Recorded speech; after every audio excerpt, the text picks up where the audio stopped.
a Bruna Resnick, orientando do Thiago Godet e estudante do Colégio da Chantilly. Terei de lhes apresentar o meu projeto, o desenvolvimento psicossocial de crianças e pré-adolescentes em tempos de pandemia e isolamento social. Aproveitem! Gostaria de iniciar com uma questão. O que é socialização? É um processo pelo qual um indivíduo se insere em uma sociedade, por meio do aprendizado das normas, dos valores, basicamente a cultura do grupo. Vale lembrar que esse processo é extremamente importante, porque como seres sociais que somos, as interações que fazemos com o outrem moldam desde nossos comportamentos até a nossa saúde. Então, caso isso não ocorra de forma apropriada, é possível que essa pessoa desenvolva problemas em resolução de conflitos e também apresente falta de empatia. Explorando um pouco o cenário brasileiro, por conta da pandemia da Covid-19, muitas escolas precisaram ser fechadas. Como um dos grandes papéis dessas instituições escolares é justamente o desenvolvimento de habilidades sociais, assim como o estabelecimento de relações, é provável que esse processo tenha sido imensamente prejudicado.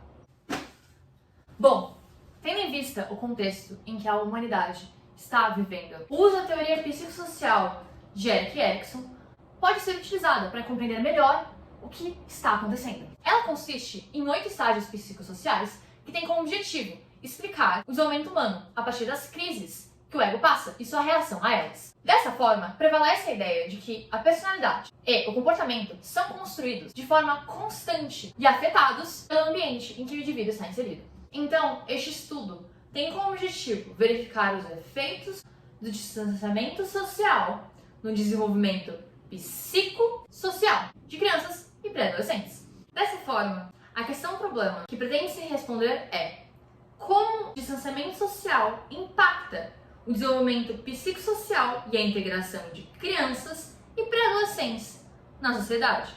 A hipótese levantada se centra na possibilidade de que esses menores de idade que estavam em mais de um ano de isolamento social tenham tido problemas relacionados à comunicação, controle da agressividade e até mesmo não alcançado o desenvolvimento de habilidades sociais esperadas para a sua faixa etária, como consequência da suspensão de ambientes que fomentam a desenvoltura de comportamentos empáticos às escolas.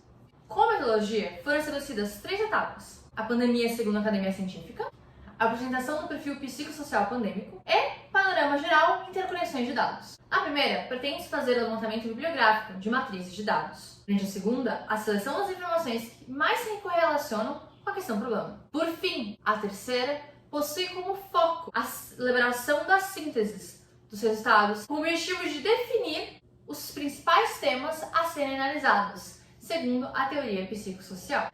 Na etapa 1, foram selecionados somente 3 estudos: primeiríssima infância, interações da pandemia, sentimentos e atitudes no isolamento social em período de pandemia por coronavírus e infância e pandemia na região metropolitana de Belo Horizonte. Como é possível observar na seguinte tabela, foram levantados 6 trabalhos e suas características. Na etapa 2, foram encontrados dados que demonstravam que crianças de até 3 anos das classes socioeconômicas mais privilegiadas praticavam mais atividades manuais e em companhias, em comparação com as de baixa renda. Assim como existe uma divergência entre as emoções dentre menores e maiores de 10 anos. Além disso, há também informações que apontam que problemas econômicos são preocupações constantes nas mentes de menores, sobretudo não brancos. Na etapa 3, foi proposta a elaboração de interconexões entre fatores, tais como interações familiares, atividades voluntárias e sentimentos gerais, como pode ser observado na tabela a seguir. A partir dos resultados obtidos, nota-se a presença de uma dualidade dentre as situações diversas, as quais estão relacionadas ao aumento da convivência entre menores de idade e seus familiares.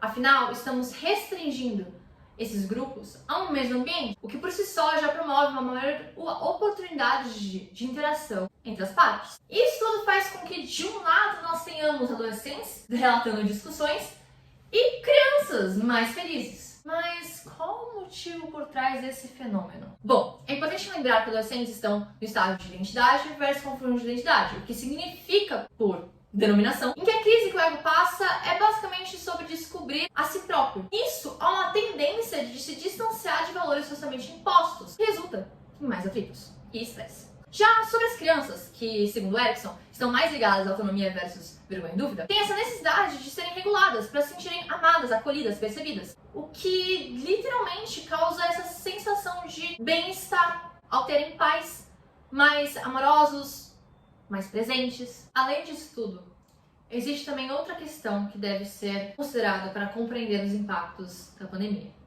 Existem variações absurdas entre as classes econômicas dos movimentos menores, porque a pandemia, inclusive, radicalizou o modo que certas pessoas pensam, por causar instabilidade, tanto psicológica quanto, neste caso, financeira. Então, deve-se ter uma maior sensibilidade nesse ponto para entender que nem tudo está numa mesma caixinha fechada. Tá, mas qual é a importância de saber disso tudo?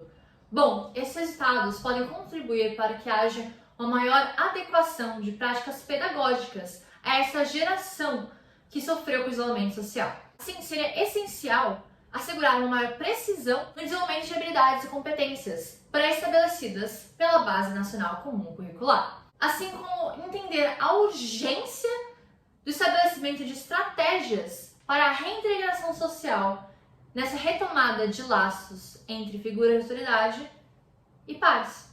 Bom, é isso. Muito obrigada pela atenção. Tenha um ótimo dia. Tchau!